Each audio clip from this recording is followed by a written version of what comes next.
Salut tout le monde, je suis super heureux de vous retrouver pour cette nouvelle vidéo. Donc aujourd'hui on se retrouve pour une vidéo où on ne va pas pêcher, malheureusement. Je vais vous montrer mes leurres que j'utilise pour pêcher le brochet. Donc pour commencer, je vais commencer avec des leurres de petite taille. Voilà. Donc je pars jamais à la pêche sans trailer, même pas forcément celle du brochet. Chatterbait, pardon. Bon après sur le chatterbait, comme le spinnerbait, on peut mettre un trailer. Donc celui-là il en a pas, mais après j'en ai un là. Il en a un avec un Pro Grub. Bon, lui, il est cassé, mais un Pro Grub Fox Rage en 10 cm. Donc, ce qui ralentit un peu la descente avec la paddle. Donc, le chatterbait, c'est un très bon leurre pour prospecter rapidement. Pour repêcher moi, je l'utilise beaucoup ici pour pêcher là-bas, de l'autre côté où il y a beaucoup d'herbiers. Où je passe, je lève un peu la canne, je ramène un peu vite. Et souvent, les brochets sortent des herbiers pour venir intercepter ce leurre. Donc après, j'utilise bien sûr des très gros leurres, pas des gros leurres. Bon là, dans cette boîte, j'en ai jusqu'à 18 cm. Donc par exemple, le Proshad en 18 cm coloris Cheven de chez Fox Rage, un très bon leurre.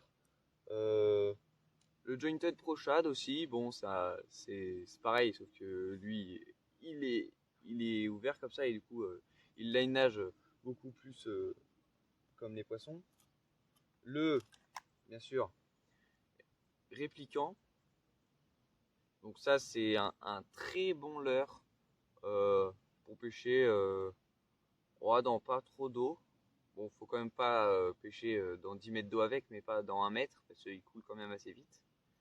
Donc ça, c'est un très bon leurre aussi, que j'affectionne particulièrement, où j'ai pris quand même pas mal de brochets avec.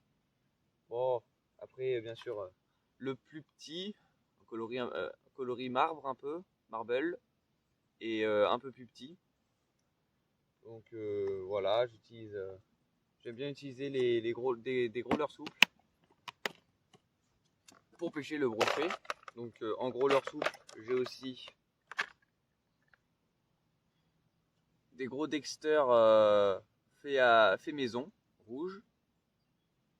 J'ai aussi un leurre S-Pro, alors je sais plus comment il s'appelle, avec le paddle inversé. Très bon leurre, S-Pro, qui brasse beaucoup d'eau. Donc ça dans les pêches en ce moment, quand il fait un peu froid, quand les brochets sont rapprochés des zones les plus profondes, c'est ça leurre qui marche très bien. J'ai pris aussi aujourd'hui pour vous montrer des leurres durs. Donc je vais vous montrer le leurre pour moi que j'ai pris le plus de poissons et les plus gros avec cette année. Comment il s'appelle? Je ne sais plus comment il s'appelle, je vous le mettrai en, en, en sous-titre.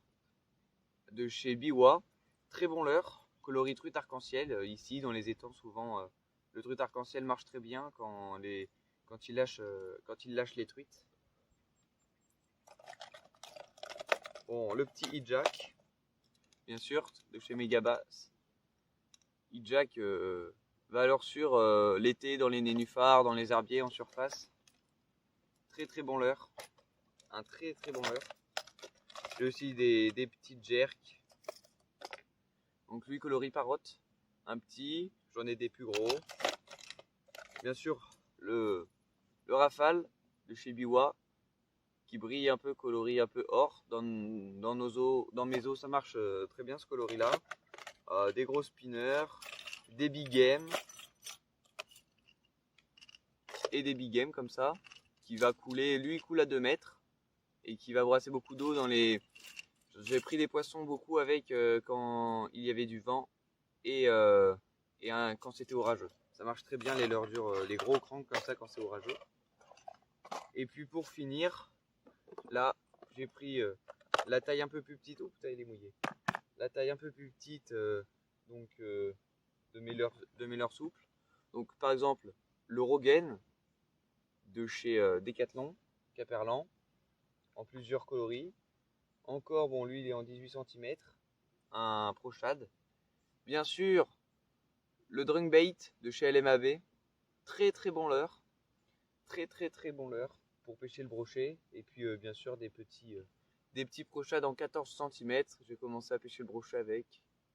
Très très très bon leurre ça aussi. Donc voilà, je les arme avec comme ceci.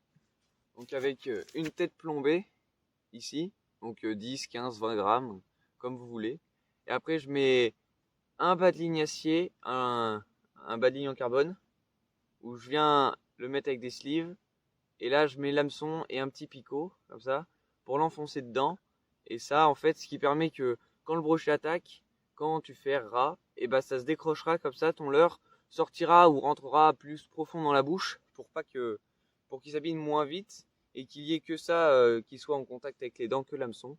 Et puis comme ça permet au brochet aussi de moins se défaire facilement si l'hameçon est bloqué dans le leurre ou des trucs comme ça.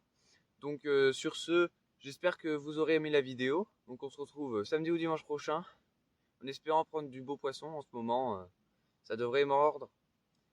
Même si c'est compliqué, ça devrait mordre. Bon, on se retrouve samedi ou dimanche prochain. Salut!